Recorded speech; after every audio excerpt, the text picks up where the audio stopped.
Whenever we believe that God is talking through us, that means you should not exist. Please understand clearly.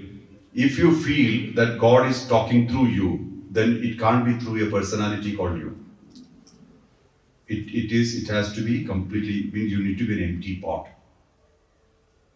For any higher energy to manifest through you, you should stop existing. Minimum requirement is zero mind, zero ego, zero personality.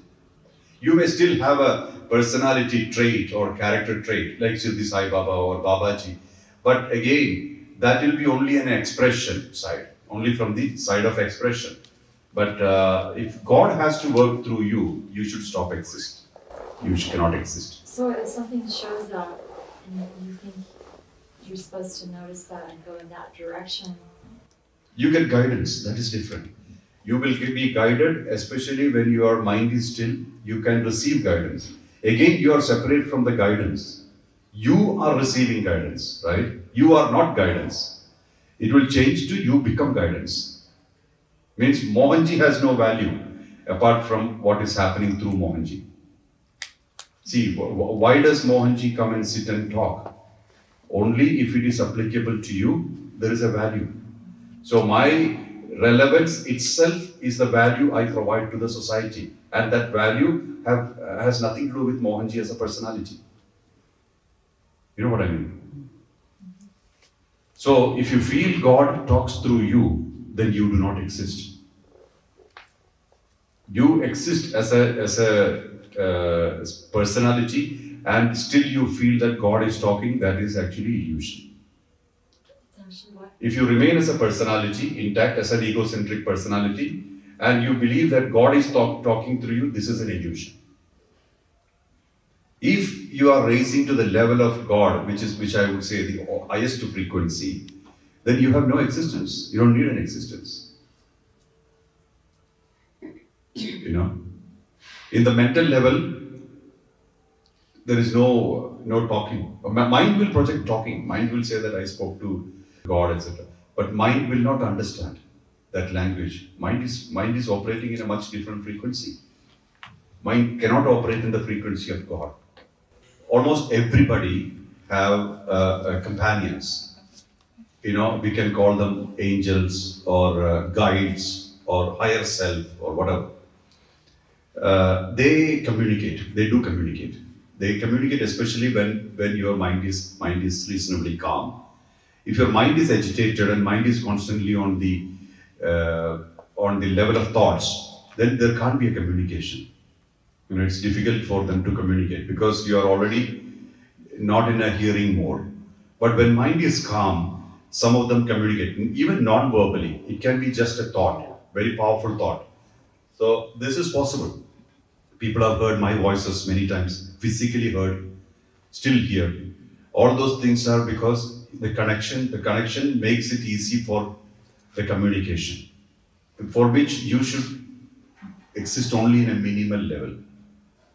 Not exist as a very high egocentric, then you are full of noises. In that noise, there's no way you can see. The language of God is silence. So if you have to hear silence, you must be silent. If you have to hear words in silence, you must be silent.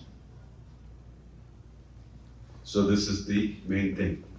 If you are looking for a form or a manifestation, you have work to do until you become connected to the unmanifest. If you're looking at Mohanji as a form, you will take a long time to understand Mohanji as an energy. But if you're only focusing Mohanji as an energy through the form will dissolve sooner or later. It will be just like water vapor. You can put your hand through, and then you will only have energy. So this is the true spirituality. This is called dissolution. This is well past enlightenment. Enlightenment is a state where you are totally aware. Dissolution is a state where you do not exist. So dissolution is what saints are looking for. Total nullification. Not even the sukshma exists. Not even the subtle form exists. The drop has become ocean completely. And then they said, then we attain Shiva. We have the vision of Shiva, then we don't exist. The moment we actually have the vision of Shiva, we are one with Shiva. We don't exist. There's nobody to think, nobody to look, nobody to feel. We and Shiva are one. So is that the state of moksha then? That last State of moksha is very, okay. In the perfect sense, this is the state of moksha, totally dissolved. But in the moksha which we talk about is not having another birth.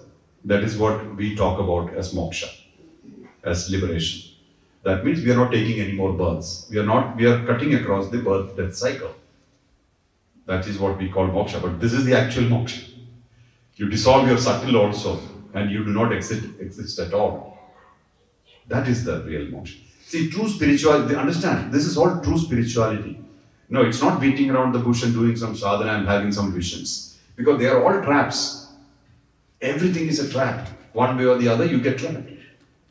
Mind is a big trap. Of course, let's not even talk about mind. Biggest trap. Even if you remove the mind, the rest are all traps. A sensation is a trap.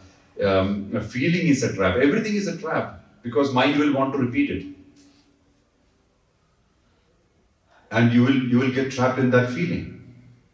Whatever you want from earth is a trap. You know that very well.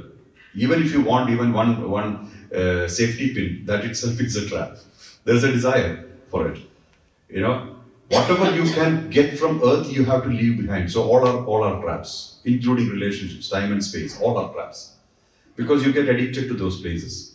Now, beyond that, in the next level, if you think, whatever the mind possesses is a trap. All the desires are traps. Then after, even if you attain enlightenment and you go beyond, even the memories of the existences which you had, they are traps. That is what I'm saying. It is important to burn all these memories and empty and dissolve.